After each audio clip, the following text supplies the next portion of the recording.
بسم اللہ الرحمن الرحیم۔ السلام علیکم۔ جب نبی صلی اللہ علیہ وسلم اپنے خالق حقیقی سے جا ملے، اس وقت مدینہ طیبہ اسلامی ریاست کا دارالخلافہ تھا۔ وہیں صحابہ اکرام رضی اللہ عنہ نے ذہنی نشوونما پائی تھی اور استخراج احکام کی ملکہ حاصل کیا تھا۔ یہی وجہ تھی کہ وہ اسلامی معاشرے میں پیدا ہونے والے نت نئے مسائل کا حل تلاش کرنے میں کامیاب ہوئے۔ فتوحات کی کثرت اور اسلامی ریاست کی حدود وسیع سے وسیع تر ہوتی رہی، مگر صحابہ اکرام رضی اللہ عنہ کو پیش آمدہ جدید مسائل و معاملات کا حل ڈھونڈنے میں کبھی کوئی پریشانی نہیں آئی۔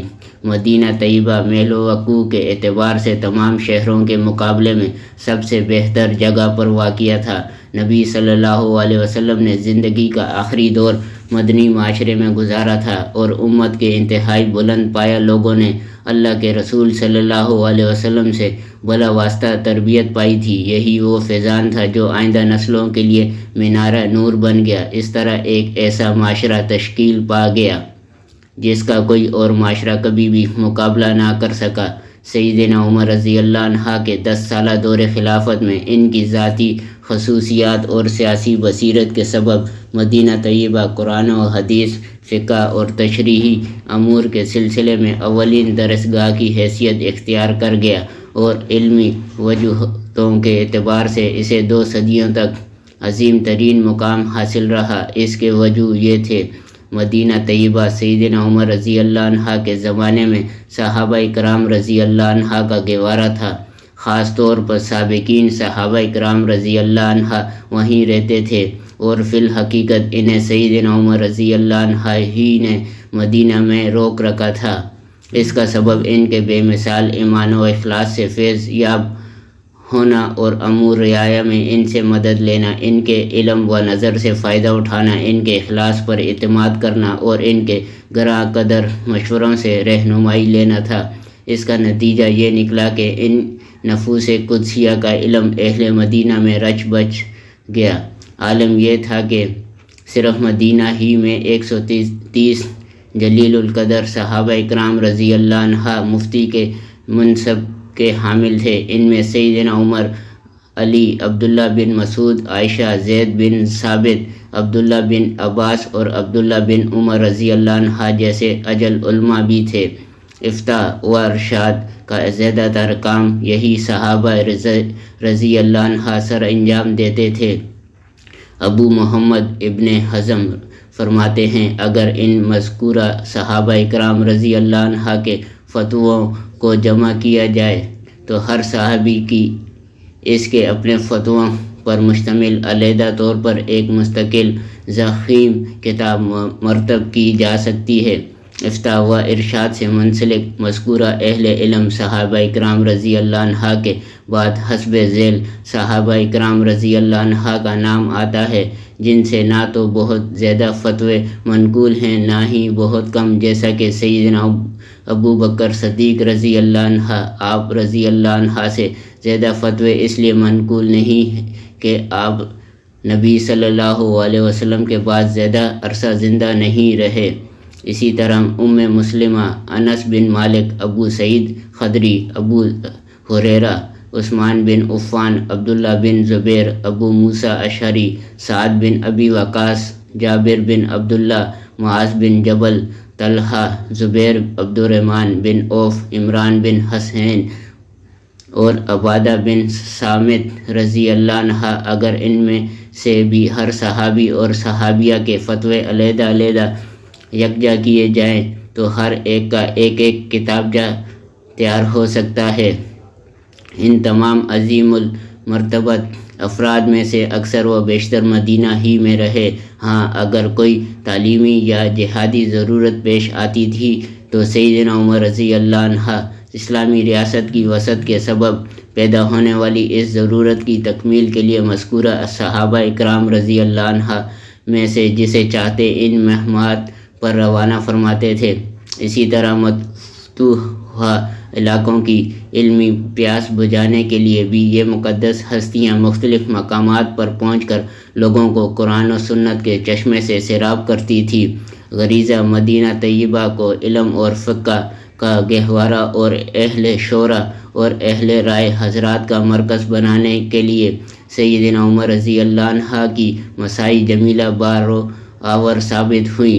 سیدنا عمر رضی اللہ عنہ کے حسن تدبیر سے جو کامیابی حاصل ہوئی، اس کا ثبوت حضرت عبداللہ بن عباس رضی اللہ عنہ کی اس روایت سے ملتا ہے جس میں انہوں نے ارشاد فرمایا، میں مہاجرین کی ایک جماعت کو قرآن پڑھاتا تھا، اس جماعت میں عبد الرحمن بن عوف رضی اللہ عنہ بھی تھے۔ میں عبد الرحمن بن عوف رضی اللہ عنہ کی رہائش گاہ پر ان کا منتظر تھا، جبکہ عبد الرحمن بن عوف رضی اللہ عنہ حج کے موقع پر سیدنا عمر رضی اللہ عنہ کے ساتھ تھے۔ یہ سیدنا عمر رضی اللہ عنہ کا آخری حج تھا۔ اسی دوران عبد الرحمن بن عوف رضی اللہ عنہ واپس آئے اور کہنے لگے، اے ابن عباس رضی اللہ عنہ، کاش تو دیکھتا، آج ایک آدمی امیر المؤمنین رضی اللہ عنہ کے پاس آیا۔ اس نے کہا، اے امیر المؤمنین، کیا آپ نے فلاں آدمی کی بات سنی؟ وہ کہہ رہا تھا، اگر عمر فوت ہو جائیں تو میں فلاں آدمی کے ہاتھ پر بیعت کر لوں گا۔ حضرت ابو بکر صدیق رضی اللہ عنہ کی بیعت بھی اسی طرح اچانک شروع ہوئی اور مکمل ہو گئی تھی۔ سیدنا عمر رضی اللہ عنہ نے یہ بات سنی تو طیش میں آگے اور فرمایا، میں آج شام لوگوں سے خطاب کروں گا اور جو افراد لوگوں کے حقوق غصب کرنا چاہتے ہیں ان کی کو گوشمالی کروں گا۔ اس پر عبد الرحمن رضی اللہ عنہ نے کہا، میں نے امیر المؤمنین سے عرض کیا، نہیں اے امیر المؤمنین، آپ ایسا نہ کیجیے، کیونکہ یہ حج کا موسم ہے، یہاں کن زین اور نچلے طبقے سے تعلق رکھنے والے لوگ بھی آئے ہوئے ہیں اور آپ کے قریب یہی لوگ ہوں گے۔ مجھے ڈر ہے کہ یہ لوگ آپ کی بات کا غلط مطلب اخذ کریں گے اور اسے آگے نشر کر دیں گے اور آپ کی بات غور سے سننے کی زحمت ہی نہیں کریں گے، نہ آپ کے ارشادات کا صحیح مطلب سمجھنے کی کوشش کریں گے۔ آپ رک جائیں، جب آپ واپس مدینہ منورہ پہنچ جائیں تب خطاب فرمائیں، کیونکہ مدینہ ہجرت کا مقام اور سنت نبوی کا گہوارہ ہے۔ وہاں علماء اور اہل دانش کی مجلس بلائیں، پھر اپنے دل کی بات کہیں۔ اہل علم آپ کی بات غور سے سنیں گے اور اس کا درست مطلب اخذ کریں گے۔ سیدنا عمر رضی اللہ عنہ نے یہ رائے سن کر فرمایا، اللہ کی قسم، میں مدینہ پہنچتے ہی پہلی فرصت میں یہی کام کروں گا۔ علامہ بن حجر رحمۃ اللہ فرماتے ہیں، اس اثر سے یہ دلیل حاصل ہوئی کہ اہل مدینہ کو علم اور فہم میں ایک ممتاز مقام حاصل تھا، کیونکہ عبد الرحمن اور عمر رضی اللہ عنہ دونوں اکابر نے اس پر اتفاق کیا تھا۔ سیدنا عمر رضی اللہ عنہ کے دور خلافت میں یہ بات بالکل درست تھی۔ اہل مدینہ کے ساتھ علم و فقہ میں مشابہت رکھنے والوں کو بھی ایسا ہی مقام حاصل تھا۔ یہاں یہ بات یاد رکھنی چاہیے کہ اس سے یہ لازم نہیں آتا کہ یہ سلسلہ ہر دور اور ہر فرد کے عہد میں اسی طرح آگے چلتا رہا۔ سیدنا عمر رضی اللہ عنہ کی تعلیمی اصلاحات کے اس دور میں ان مدارس پر اپنے گہرے اثرات چھوڑے جو معاشرتی ترقی اور فتوحات کی وسعت کے بعد معرض وجود میں آئے تھے۔ سیدنا عمر رضی اللہ عنہ کی درسگاہ کے طالب علم کچھ تو مدینہ ہی میں رہے اور انہوں نے علم کی شمع روشن رکھی۔ وہ مدینہ طیبہ میں رہ کر تعلیمات نبوی کے سر چشمے سے سیراب ہوتے رہے اور ایسے شاگرد ثابت ہوئے جنہوں نے علم کی دنیا میں بڑی نیک نامی کمائی۔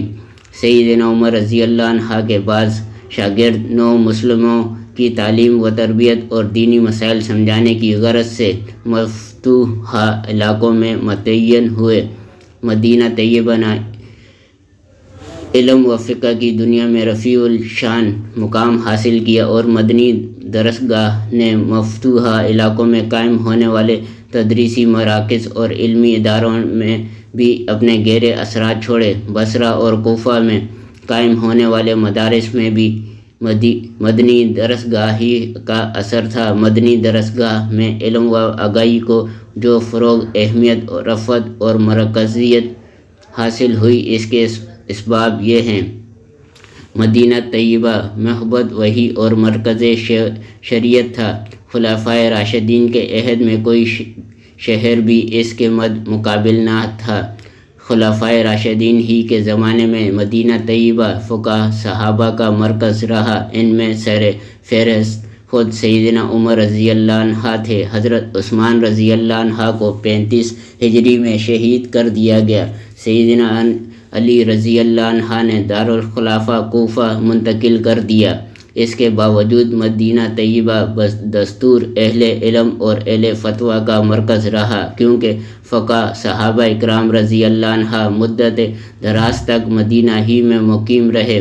انہیں قرن اول کے نصف ثانی سے بھی زیادہ عمر عطا ہوئی۔ حضرت عائشہ رضی اللہ عنہ کے علاوہ ابو ہریرہ، جابر بن عبداللہ بن عمر اور سعد بن ابی وقاص رضی اللہ عنہ وہ صحابہ تھے جن کی عمر میں اللہ تعالیٰ نے بڑی برکت عطا فرمائی۔ تابعین کے زمانے میں کیا کبار تابعین نے مدنی مدرسے کی تعمیر 9 میں حصہ لیا۔ مشہور فقہائے صحابہ نے بھی انہی میں سے تھے جن کی اسلامی علاقوں میں کہیں کوئی مثال نہیں ملتی تھی۔ یہ فقہائے صحابہ ایک شاعر کے اس قول میں یک جاتے ہیں: خبردار ہر وہ شخص جو ائمہ کی اقتداء نہ کرے، اس کی تقسیم ظلمانہ اور حق کے سے نکلنے والی ہے۔ پس تو انہیں لازم پکڑ لے۔ اور عبداللہ، عروہ، قاسم، سعید، ابو بکر، سلیمان اور خارجہ رحمۃ اللہ علیہ ہیں۔ بعد ازاں صغار تابعین کا زمانہ آیا، وہ دوسری صدی کے نصف اول کے آخر تک زندہ رہے۔ ان میں سے ابن شہاب زہری، نافع بن اسلم اور یحییٰ بن سعید انصاری رحمۃ اللہ علیہ کا تذکرہ خاص طور پر قابل ذکر ہے۔ پھر حضرت امام مالک رحمۃ اللہ علیہ کا دور آیا، وہ تابع تابعین میں سے تھے۔ وہ اپنے سے بیشتر کبار و صغار تابعین کے علم کو اپنے زمانے کے سب لوگوں سے بڑھ کر جاننے والے تھے۔ اہل مدینہ کے علم کی عظمت کی ایک دلیل یہ بھی تھی کہ دیگر شہروں سے بھی لوگ علم کے حصول کے لیے حجاز کا سفر کرتے تھے۔ یہ مقام و مرتبہ کسی اور شہر کو حاصل نہ تھا۔ بہت سے اسلامی شہروں کے علماء نے طلب علم کے لیے مدینہ کا رخ کیا۔ انہوں نے اپنے علم کی تصدیق کے لیے اپنے علوم مدینہ طیبہ کے علماء کرام کو سنائے۔ مدینہ کے علماء دنیا میں مرجع کی حیثیت کے حامل تھے۔ وہ مختلف شہروں میں قاضی اور معلم کی حیثیت سے پہنچے۔ اس کی ابتدا سیدنا عمر رضی اللہ عنہ نے شام اور عراق کے مفتوحہ علاقوں میں مدینہ منورہ کے علماء کرام کو بھیج کر فرمائی تھی، تاکہ یہ علماء نئے علاقوں کے لوگوں کو کتاب اللہ اور سنت رسول صلی اللہ علیہ وسلم کی تعلیم دیں۔ حضرت عبداللہ بن مسعود، حذیفہ بن یمان، عمار بن یاسر، عمران بن حسین اور سلمان فارسی رضی اللہ عنہ عراق تشریف لے گئے۔ معاذ بن جبل، عبادہ بن صامت اور ابو درہ، بلال بن رباح اور ان جیسے کئی صحابہ کرام رضی اللہ عنہ شام چلے گئے، اور سیدنا عمر رضی اللہ عنہ کے پاس سیدنا عثمان، علی، عبد الرحمن بن عوف، ابی بن کعب، محمد بن مسلمہ اور زید بن ثابت رضی اللہ عنہ جیسے صحابہ کرام موجود رہے۔ حضرت عبداللہ بن مسعود رضی اللہ عنہ جو اس وقت عراق میں سب سے زیادہ صاحب علم کی حیثیت سے معروف تھے، لوگوں کو فتوے دیتے تھے۔ پھر جب وہ مدینہ طیبہ تشریف لاتے تو مدینہ کے علماء اس بارے میں مذاکرہ فرماتے تھے۔ اہل مدینہ انہیں بعض اوقات ان کے قول سے رجوع کرواتے اور تو وہ اہل مدینہ ہی کا قول اختیار فرما لیتے تھے۔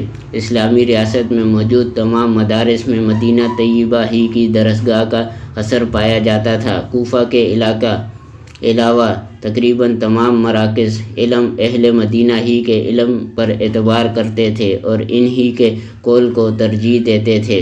شام اور مصر وغیرہ تمام علاقوں کے علماء خود کو مدینہ طیبہ کے علماء کا ہم پلہ نہیں سمجھتے تھے۔ شام سے تعلق رکھنے والے امام اوزاعی ہوں یا شام کا کوئی اور عالم جو امام اوزاعی سے متقدم ہو یا متأخر، اسی طرح مصر کے عالم لیث بن سعد ہوں یا ان سے مقدم یا متأخر کوئی اور عالم، سب اپنے آپ کو علماء مدینہ کے مقابلے میں ہیچ سمجھتے تھے۔ وہ اور ان کے جملہ متبین اہل مدینہ ہی کے عمل کو قدر کی نگاہ سے دیکھتے تھے۔ بصرہ کے رہنے والے علماء ایوب، حماد بن زید، عبد الرحمن بن مہدی اور ان جیسے کئی دیگر فقہ بھی اہل مدینہ ہی کا قول اختیار کرتے تھے۔ یہی وجہ تھی کہ اہل مدینہ کا فکر عمل ہر جگہ پھیل گیا۔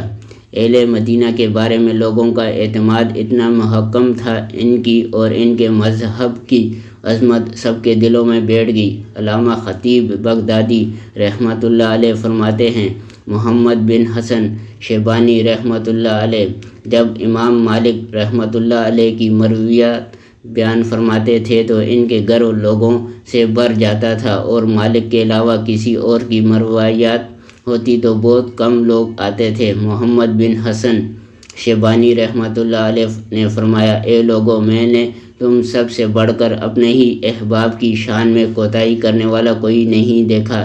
جب میں امام مالک رحمۃ اللہ علیہ کی مرویات بیان کرتا ہوں تو تمہاری بہتات سے جگہ تنگ پڑ جاتی ہے، اور جب میں تمہارے اپنے کوفی احباب اور ساتھیوں کی مرویات بیان کرتا ہوں تو تم بادل ناخواستہ آتے ہو۔ اہل مدینہ سے علم حاصل کرنے کی وجہ سے لوگوں کی شان میں زبردست اضافہ ہو جاتا تھا۔ وہ دوسرے علاقوں کے علماء کرام سے کہیں زیادہ بلند مرتبہ ہو جاتے تھے۔ وہ اہل مدینہ کے علم کو برتری کا معیار سمجھتے تھے۔ مکہ کے اہل علم مجاہد اور عمر بن دینار نے فرمایا، ہم سب کی شان ہمیشہ ایک دوسرے کے برابر رہی۔ جب عطا بن ابی رباح مدینہ گئے اور واپس آئے تو ان کی فضیلت ہم سے بڑھ گئی۔ سیدنا عمر رضی اللہ عنہ کے دور حکومت میں مدینہ طیبہ کو فقہی علوم کا جو خصوصی گنجینہ میسر آیا، اس کا ایک سبب سیدنا عمر رضی اللہ عنہ ہی تھے۔ وہ ایک معلم من اللہ شخصیت تھے۔ ان کی صحیح راہ دے کر ہی جناب رسالت مآب صلی اللہ علیہ وسلم نے انہیں ملہم قرار دیا تھا۔ والسلام جاری ہے۔